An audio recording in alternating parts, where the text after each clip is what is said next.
Hello everyone, this is Maheshwari Jagatpali, and in this discussion of system analysis and design, our main aim is to evaluate how a software development approach such as agile or waterfall is expected to affect the project outcomes. And waterfall model follows sequential process where each step should be completed before moving on to the next step, and waterfall model mostly emphasize on the planning and documentation. And coming to the agile methodologies, we have different models in this, which most models would be focusing on collaboration and adaptive planning. And also based on the paper, there has been analysis of 163 software development projects in which agile methodology has positive effect when we compare with the waterfall model. And also, from this paper, it is known that people had used contingency theory for the study. And volatility, which is requirement volatility, complexity, and criticality of the project, and also the expected outcome will determine which methodology should be used. And also, as day to day people are striving to create a new products with their innovation, the requirements are changing very rapidly by the customer and also the stakeholders. And the addition and deletion of the requirements are not related to the project lead, but also indirectly related to the external factors or external environment. And also, project complexity generally focuses on the intricacy, uncertainty, and interdependencies of a project, and while project criticality assesses the significance and potential impact of the project success or failure.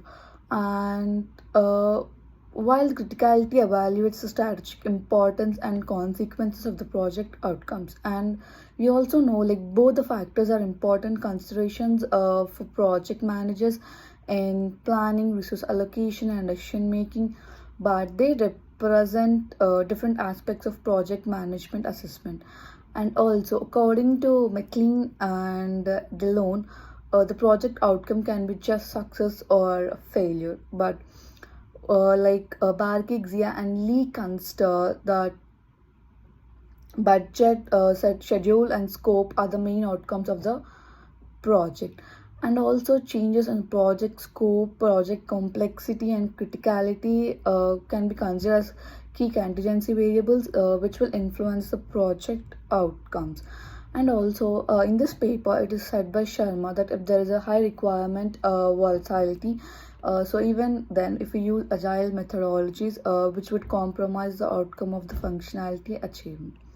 And also from this, it can be inferred that the choice of software development methodologies uh, moderates the relationship between the project criticality and the goal achievement. And the agile process takes continuous feedback from stakeholders, customers, and clients. And we could consider that agile model is more flexible and responsive to the user requirements. So for this, let us consider developing a game ABC. So for this, initially the team will be gathering the requirements which are to be used. And in agile model, if any requirements are to be added, it will be more flexible when compared with the waterfall model. So like in agile model, each sprint will be of 4 to 5 weeks, and to develop a game project, requirements may evolve. Where user feedback is where the people take the user feedback. And last but not least, the choice between agile and waterfall depends upon the different factors such as requirements of the project, team dynamics, customer involvement, and the culture of the organizations. And also, while agile offers numerous benefits, it may not be suitable for all the projects. Hence, the project leader should be in a position to select to select whether it is agile or waterfall after careful consideration. For the development of game ABC, if we consider to use waterfall model, it may be also success, but this consumes most of the resources like time, money, and which would be lost for the company. Thank you. I hope this video would answer the question of the discussion.